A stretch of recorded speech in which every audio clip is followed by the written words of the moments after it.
Hello everyone, welcome back to Aditya and Ajay blog channel. आप सभी से रिक्वेस्ट है वीडियो को फुल वॉच करने के बाद ही अपना ओपिनियन दीजिएगा। चलिए वीडियो शुरू करते हैं।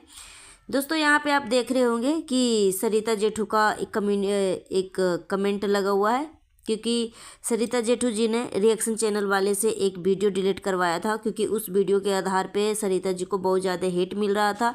इसलिए हेट मिल रहा था क्योंकि सरिता जी और जेठू जी दोनों मिलकर फिर से जगत दीदी की एक गंदगी पे वाइट वॉश कर रही थी, रो धोकर सिंपैथी मांग रही थी कि नेहा को माफ़ कर दो, जगत दीदी को माफ़ कर दो। अब इसके पास बचा ही क्या है। तो यहाँ पे इस वजह से ऑडियंस जो है बहुत तेज़ी से भड़क गई थी। तो रिएक्शन चैनल वाले से उन्होंने रिक्वेस्ट किया था कि प्लीज़ जो भी मेरे खिलाफ़ वीडियो बना है प्लीज़ डिलीट कर दो। तो रिएक्शन चैनल वाले की तरफ से तो वीडियो डिलीट हो गया, मगर यहाँ पे सरिता जी ने भी अपनी वीडियो डिलीट कर दी, जिसमें जगत दीदी को अपने पैनल पे लाने के लिए रिक्वेस्ट कर रही थी और ऑडियंस से ऑडियंस को बोल रही थी कि जगत दीदी को माफ़ कर दो। तो वो वीडियो जो है फाइनली जो है सरिता जेठू जी ने डिलीट कर दिया। वैसे देखा जाए तो सरिता जेठू जी काफ़ी समझदारी से बात करती हैं, बहुत ही रिस्पेक्टफुल बातें करती हैं।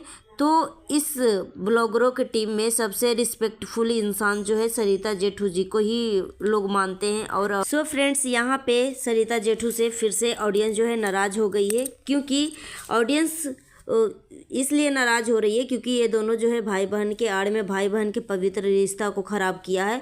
और इतनी बड़ी गलती को सरिता जेठू जी बहुत इजीली बोल रहे हैं कि उसको माफ़ कर दो, अब इसके पास बचा ही क्या है। ना ही उसने अपनी गलती को एक्सेप्ट किया अभी तक, ना ही मनीषा से माफ़ी मांगी है। ये इसके अंदर जगत दीदी के अंदर अभी भी इतनी घमंड है कि वो अपनी गलती को एक्सेप्ट ही नहीं कर रही है। बोल रही है कि मैंने कोई पाप किया ही नहीं, मैंने कोई गलती किया ही नहीं।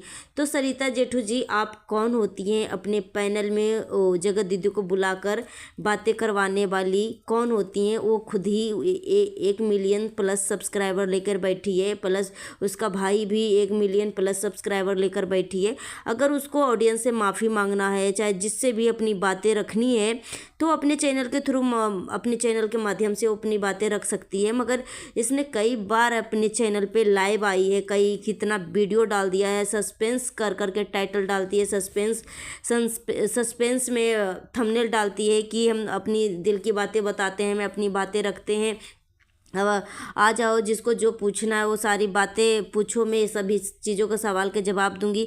इस तरीके का थंबनेल और टाइटल डालती है। मगर जब ऑडियंस जो है पूरी वीडियो देख के ख़त्म कर लेती है तो पता चलता है कि जगत दीदी ने तो फिर से पब्लिक को बेवकूफ़ बनाया। तो इस तरीके से बेवकूफ़ बना रही है, पब्लिक के इमोशन से खेल रही है और पब्लिक का इतना हरासमेंट किया गया है, इसका भरपाई कौन करेगा? और जगत दीदी को आप बहुत ही इजीली तरीके से बोल रही हैं कि माफ़ कर दो, माफ़ कर दो, क्या है?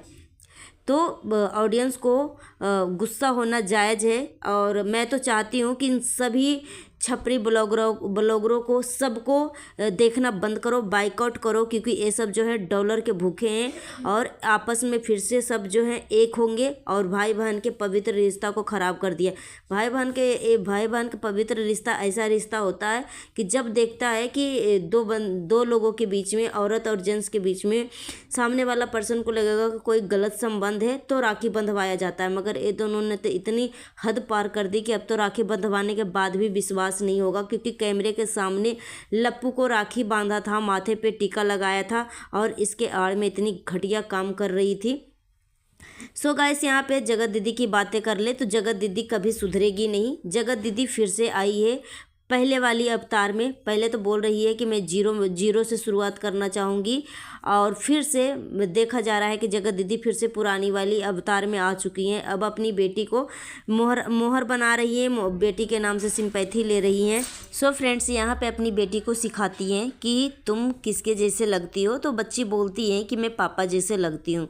और फिर पूछती हैं जगत दीदी कि तुम्हें कौन बताया कि तुम पापा जैसे लगती हो? तो फिर वो बच्ची बोलती है कि मुझे मुझे मामा ने बताया है कि तुम पापा जैसे लगती हो। तो यहाँ पे जगत दीदी से इसमें पूछना चाहूँगी, क्योंकि जगत दीदी के वीडियो आप देखते होंगे तो जगत दीदी ने कई बार अपनी बेटी के सामने ही बोली है कि मेरी बेटी जो है अपनी पापा पे गई है, पापा जैसे लगती है, और किस तरीके से ऑडियंस को बेवकूफ़ बनाने की कोशिश कर रही है।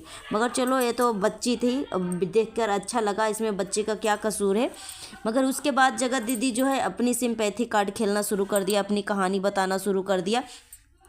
अब पहले तो बोलती है कि मैं 0 लेवल से शुरू करूँगी, मगर मुझे नहीं लगता है कि जगत दीदी कभी ज़िंदगी में सुधरेगी, क्योंकि ये इतनी बदचलन औरत है कि मत पूछो। नहीं अपने मरे हुए पति के बारे में सोचा, नहीं अपनी बेटी के बारे में सोचा। अभी जो है इस घटिया औरत को अपनी बेटी भी याद आ रही है और मरे हुए पति भी याद आ रहे हैं। वो अपनी बेटी की कहानी बताने के बाद, बेटी के साथ वीडियो शूट करने के बाद फिर आती है अकेले में कहानी बताने के लिए। अकेले बैठ कर बोलती है कि हम बहुत दुखी रहते हैं। आप लोगों को लगता है कि मैं बहुत ज़्यादा खुश रहते हैं, हमारे परिवार, मेरी मम्मी बहुत ज़्यादा खुश होती है, मगर ऐसा कुछ भी नहीं है। हम दुखी रहते हैं। मतलब डायरेक्ट इनडायरेक्ट में बोलती है कि मैं अपने पति को बहुत ज़्यादा ही याद करती हूँ। मगर इस बेशरम को अब अपने पति के नाम लेते हुए शर्म लग रहा है, क्योंकि इसकी जो इज्जत और पोल पट्टी जो है लप्पू टुचिन के साथ जुट गया है और पब्लिक के सामने भी खुल्लम खुल्ला आ गया है ये दोनों का रिश्ता। मगर यहाँ पे कल हल्का के चैनल में लाइव आता है और ये हल्का बोलती है कि ये सारी चीज़ें जो है ड्रामा क्रिएट है, मतलब जानबूझ के मतलब क्रिएट किया गया है, कुछ भी असलियत नहीं है। तो यहाँ पे मैं पूछना चाहूँगी ये हल्का से ही कि जो लप्पू टुचिन ने अपनी पर्सनल चैट दिखा रहा था और एक तरफ से जगत दीदी MCBC की गाली दे रही थी, फिर भी ये लप्पू टुचिन जानू बात कर लो, बेटू बात कर लो, इस तरीके की चीज़ें कर रहा था। प्लस जब अगेंजमेंट से वापस आया तो अपनी माँ का गले लग कर रोया, फिर उसके बाद दवा खाकर मतलब ये सर सुसाइड करने की कोशिश किया। ये सब क्या था? मतलब झूठ था। कितना पब्लिक को बेवकूफ़ बनाने की कोशिश करोगे? क्या चीज़ें छुपाओगे? और अर्पिता के ऊपर गोला करके इस तरीके से हल्का जो है इसको धमकी और प्रवोक करने की कोशिश कर रही थी। गोला के नाम दिया था अर्पिता रिएक्शन चैनल को। तो यहाँ पे अर्पिता के चैनल से 3 महीने पहले ही ये सारी चीज़ें जो है अपनी गैलरी में दिखा रही थी कि देखो मेरे पास किस तरीके की वीडियो है। अगर मैं ये सारी वीडियो अपलोड कर दूँ ना तो जगत दीदी कहीं के भी नहीं रहेगी, अपने आप को ख़त्म करने पे अतुल हो जाएगी। तो इस तरीके की अर्पिता ने बहुत पहले 3 महीने पहले ही बोली थी, मगर उसने अभी तक कुछ दिखाया नहीं है।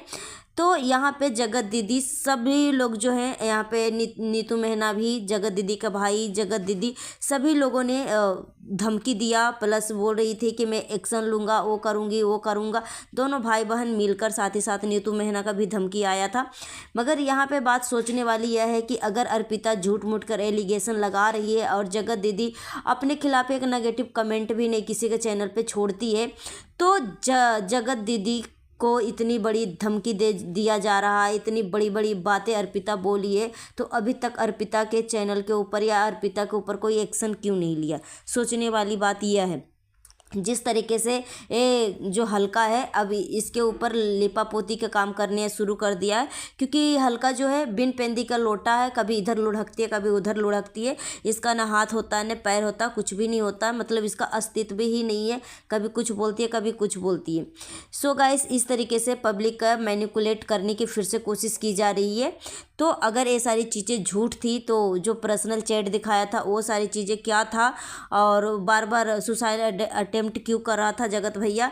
तो सोचने वाली बात है। तो इस तरीके से पब्लिक के इमोशनल से खेला जा रहा है, पब्लिक को बेवकूफ़ बनाने की कोशिश कर रहा है। इन सबको लग रहा है कि पब्लिक को जैसे बेवकूफ़ बनाएंगे वैसे बन जाएंगे, क्योंकि पब्लिक तो अनाज खाती नहीं है ना, पब्लिक तो भूसा खाती है। तो पब्लिक के पास तो खुद की दिमाग तो होंगे नहीं, ये सारी चीज़ें बोलेंगे वो पब्लिक विश्वास करेंगे। तो पब्लिक को बेवकूफ़ बनाना बंद करो, पब्लिक अच्छे से तुम सबको जानती है।